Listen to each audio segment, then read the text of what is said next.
Now, about a month ago, Hurricane Ian barreled through our state of Florida and caused a lot of destruction. Now, we already had some major issues when it comes to the homeowners insurance industry, but since Ian, one of the most frequent questions I get is, Robert, what exactly is going on with the homeowners insurance market in the state of Florida? Now, it's really kind of a complicated situation. You have some insurance companies that are going insolvent. Others are voluntarily leaving the marketplace altogether. So today I'm going to do my best to try to explain exactly what is going on and what is being done with the homeowners insurance situation here in the state of Florida. Now, before we jump in, welcome to my channel, which is all about real estate and living here in South Florida. And it would mean a lot to me if you would subscribe to the channel and hit the like button. It helps with the YouTube algorithm. It also helps the channel grow. And of course, if there's anything at all that I can ever do for you, do not hesitate to reach out. Now, what exactly is going on with the homeowners insurance market here in the state of Florida? Now, for several different reasons, homeowners insurance premiums have gone up considerably over the last 3 to 4 years. So insurance companies in general are designed to pay claims. They charge you a premium to pay claims based on some sort of damage to your property. Litigation and lawyer fees is always going to be part of any sort of an insurance type of claim, but they're not designed to pay excess claims and excess lawyer fees. Now, Florida is in a hurricane zone, so we have a fair amount of hurricane and weather-related claims when it comes to properties. Now, in the last several years, most of the claims or most of the damage to our homes have been some sort of a water-related issue and not really roof. But in the last several years, say 4 to 5, we've seen a lot of roof claims. Now, some of them are legitimate, but a lot of them, the majority of them are not. They're fraudulent claims, and this is where a huge part of this issue that we're dealing with is coming from. So I found this article that really talks about this situation and kind of explains it really well. So this article is from FIU, Florida International University, and the headline is "The big reason Florida insurance companies are failing isn't just hurricane risk, it's fraud and lawsuits."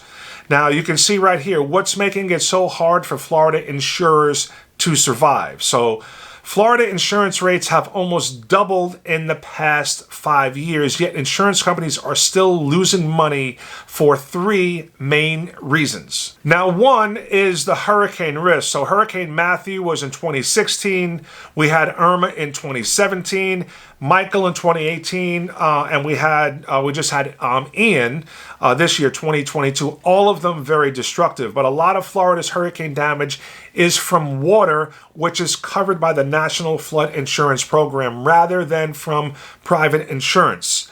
Another reason is that reinsurance pricing is going up. So reinsurance is basically insurance that the insurance companies get in order to help them when we have a storm and the claims from homeowners spike. When their cost to get insurance to help them goes up, they pass the cost on to the homeowner. But the biggest single reason is what we call assignment of benefits. The problem comes involving contractors after a storm. It's partly fraud and partly taking advantage of loose regulation and court decisions that have affected insurance companies. It generally looks like this. Contractors will knock on doors and say that they can get a homeowner a new roof. The cost of the new roof will be between $20,000 and $30,000. The contractor inspects the roof. Often, there really isn't that much damage. The contractor promises to take care of everything if the homeowner assigns over their insurance benefit. The contractor can then claim whatever they want from the insurance company without needing the homeowner's consent. If the insurance company determines the damage wasn't actually covered, the contractor will sue. So at this point, the insurance company, they're either stuck fighting the lawsuit or settling. Either way, it's very costly for the home insurance company. Now, to show you how much of a big problem this is, let's look a little further down in this article. How widespread of a problem are these lawsuits? So overall, the numbers are pretty striking. About 9% of homeowner property claims nationwide are filed in Florida. So out of the entire country, only 9% of the claims are filed in the state of Florida, yet 79% of all the lawsuits related to property claims are filed here. So you can see how much litigation is going on just in Florida. 79% of all the claims throughout the nation are in Florida, which is a huge, huge number. So again, the legal cost in just 2019 was over $3 billion just for our insurance companies to fight these lawsuits. Insurance companies had more than $1 billion of underwriting losses in 2020 and again in 2021. Even with the premiums going up, they're still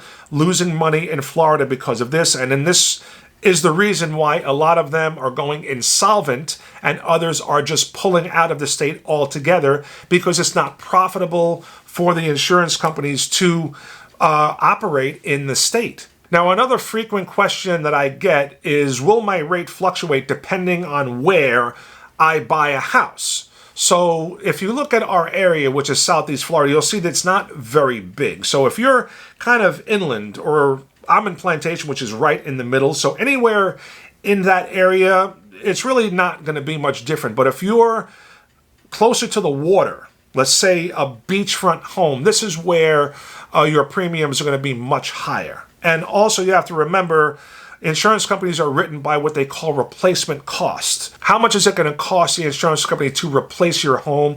And this is based on the value of the home. So any home that is closer to the water or a beachfront home, obviously the value of that home is going to be much more expensive than a home that is not on the water or an oceanfront type home. So you have obviously the replacement cost is going to be much more, which means your premium is going to be higher, and also the value of the home. So in both areas, you're going to be higher. But in general, if you're closer to the ocean or more of a risk, your premium is going to be higher. If you're in the middle of the city, the risk is less for your home to be damaged, so your premium will be somewhat lower. Now, this has become a huge issue throughout the state, and they are working on some measures to kind of get a hold and a handle on what is going on. So we have passed a bipartisan bill having to do with the insurance crisis here in the state. So if you look here, Governor Ron DeSantis signs bipartisan property insurance and condominium stays reform. Now, this is back from May 26. Now, in a nutshell, if you look through what this is, property insurance legislation, proposed bill provides both short and long-term relief for Floridians, provides grant funding for homeowners to make their homes more resilient to storms, resulting in insurance premium discounts. It reforms the legal environment to reduce the lawsuits. It also cracks down on fraudulent roofing scams by predatory actors. There's also some pro-consumer measures. Provides $2 billion in reinsurance relief to benefit policyholders over the next 2 years. So this is what I was talking about, the reinsurance. So this kind of gives a little bit of relief to the insurance companies during hurricane season. So when they have to get that reinsurance because they're going to get a spike in claims, they'll get some relief from the government, and they don't have to pass that on to the homeowner. Also, they're going to give some grants and help to homeowners to retrofit and make their homes safer, which again will give you more discounts on your premium. There's also a new measure that prohibits insurance companies from denying coverage based on the age of a roof if it's less than 15 years old.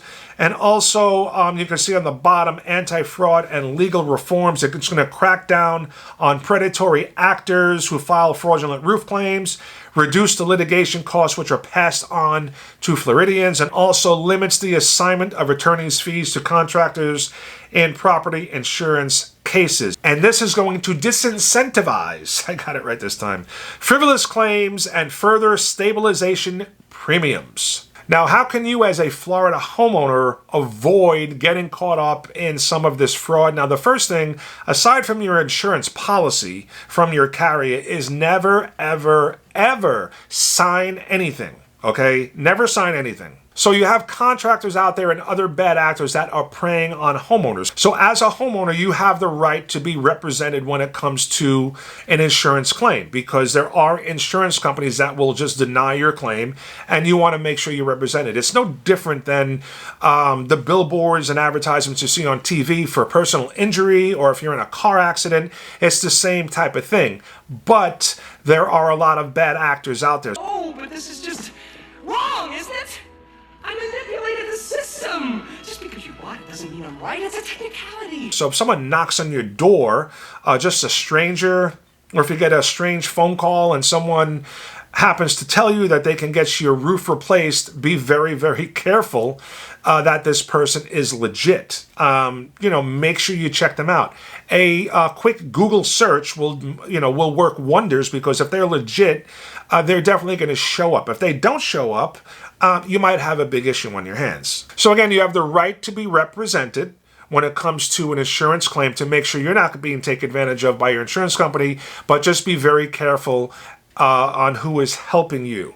Another thing you want to do is, if there is a storm, maybe you should look at your roof. Another thing that an insurance company is going to look at is timing. So if there is a hurricane, say Ian, that we just had, which was, the beginning of October, and you go to the insurance company, say 8 months from now or a year from now, because you have some roof damage and you say it's from Ian, that might be a little suspect, because that's the first thing they're going to ask you is, when did this damage happen? So if you go through a storm, I don't want to say go on your roof with a ladder. Be very careful. Don't do that and come back to me and say, hey, I fell off a roof. No. But you want to go out, walk around your house, maybe take some videos or a picture of the roof. See if you have some roof damage. Look on the inside of your roof, or the inside of your house, at the ceiling, and see if you find a new wet spot or a stain. Those are all telltale signs, obviously, that you have some damage. So you want to check pretty quickly after a storm. Now, another frequent question we get is, how can we save the most amount of money when it comes to getting a home insurance policy? So obviously, the first thing would be is if you're buying a new construction home. So a new construction home is going to be brand new, all new materials. So you got new roofing, new plumbing, all new materials, all built up to the most current code. So you're going to get the best rate depending on where the home is located, because everything is new, hands down. If a home is over 20 years old, there are some insurance companies that will not insure the home, or they will not give you a policy. So that's going to be another thing you have to keep in mind. There's certain insurers that just will not insure a home over 20 years old. If a home is over 10 years old, they're going to require what is called a 4-point inspection. Now, a 4-point inspection covers 4 main components of your home. It's going to be your plumbing, your roof, your electrical, and your HVAC system. So they're going to check all of those to make sure, obviously, the roof is intact, how old the roof is, if it's leaking in any way. Also the plumbing, what type of plumbing it is. If it's a certain type of piping, like polybutylene piping, you're going to have a very hard time getting insurance. Also, the age of the air conditioning unit is another big one. Some electrical panels are outdated as the codes get updated, so it'll also depend on what manufacturer it is. So it's pretty a good idea to have someone helping you that knows what to look for even before you have the inspection. Another thing they're going to ask for is a wind mitigation inspection, and this basically has to do with hurricane protection. So this goes over how the roof is strapped to the home, all your openings, which includes all windows and doors. Are they hurricane rated? Do they have adequate protection? All these things will factor into what rating you'll get, what discounts you get, and ultimately how much your premium will be. Now, another frequent question we're getting with the market in general being so unpredictable is, should I even buy a home? Does any of this even matter? Well, only you could answer that. So I do know a lot of people that are in a home already. that are here locally, and they're basically saying that it doesn't make any sense for me to move.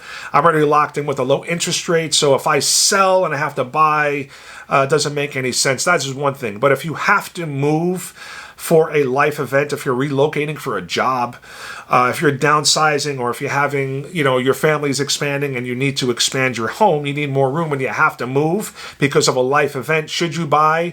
Well, I know I'm a real estate agent, so you might think I have a biased opinion, but the answer is definitely yes. Most people do not buy or sell because of the market. They do it because of a life change. You have to think of your alternatives. The only alternative you have is to stay where you're at. If you can't stay there, you're going to have to move anyway. But if your alternative is to rent, with rent prices being what they are, another thing about renting is that you're fixed, or your costs are not fixed.